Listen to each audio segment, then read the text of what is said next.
Asia কাপে 3বার final খেলেও কখনোই শিরোপা ছুঁয়ে দেখা হয়নি বাংলাদেশের। তবে এবার যেন চতুর্থ চেষ্টায় প্রথম শিরোপা অর্জনের জন্য ঝাঁপিয়ে পড়বে বাংলাদেশ।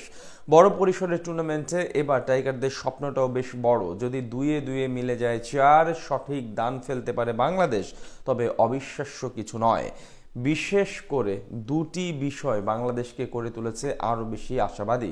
বাকিটা প্রতিবেদনে। সম্প্রতি বাংলাদেশ আছে দারুণ ছন্দে। বিশেষ করে টি-20 ক্রিকেটে লিটন দাসের দায়িত্বে ছুটে চলেছে বাংলাদেশ। ঘরে কিংবা বাইরে সাফল্য আসছে সব জায়গায়। শ্রীলঙ্কাকে তাদের মাঠে 2-1 ব্যবধানে হারিয়ে আসার পর একই ব্যবধানে হারিয়েছে পাকিস্তানকে। এরপর নেদারল্যান্ডসকে হারিয়েছে 2-0 ব্যবধানে। সব মিলিয়ে তাই বাংলাদেশের আত্মবিশ্বাস যেন তুঙ্গে। একদিকে যেমন ছুটছে বাংলাদেশ, অন্যদিকে নিম্নগামী টাইগারদের প্রতিপক্ষের সাম্প্রতিক পারফরম্যান্স। বি গ্রুপে বাংলাদেশের সাথে আছে শক্ত প্রতিপক্ষ শ্রীলঙ্কা ও আফগানিস্তান। শ্রীলঙ্কার দিকে নজর দিলে দেখা যায় এশিয়া কাপের আগে তারা জিম্বাবুয়ের বিপক্ষে সিরিজ খেলেছে প্রস্তুতির অংশ হিসেবে। দুদিন পরই এশিয়া কাপে নিজেদের প্রথম ম্যাচে মাঠে নামছে বাংলাদেশ। অপেক্ষাকৃত দুর্বল দলের বিপক্ষে ম্যাচ হলেও এই ম্যাচের উপর নির্ভর করছে অনেক কিছুই। তাই শক্তিশালী একাদশ নিয়ে মাঠে নামবে বাংলাদেশ। প্রথম 3 জন হচ্ছেন ইমন, তামিম, লিটন। তা নিয়ে কোনো সন্দেহ নেই। তবে মিডল অর্ডার নিয়ে কষতে হবে সমীকরণ। আরও বিস্তারিত শুনুন প্রতিবেদনা।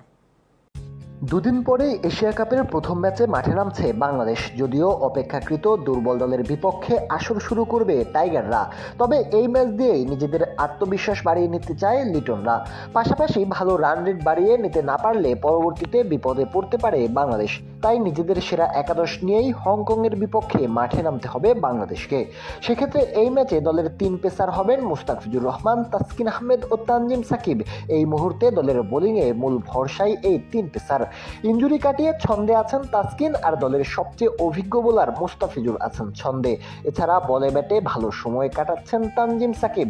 তবে পেস বোলিংয়ে সুযোগের অপেক্ষায় থাকবেন শরীফুল সাইফুদ্দিন। স্পিন বিভাগে একাদশে থাকার দৌড়ে এগিয়ে আছে 3 জন। দলের ভাইস ক্যাপ্টেন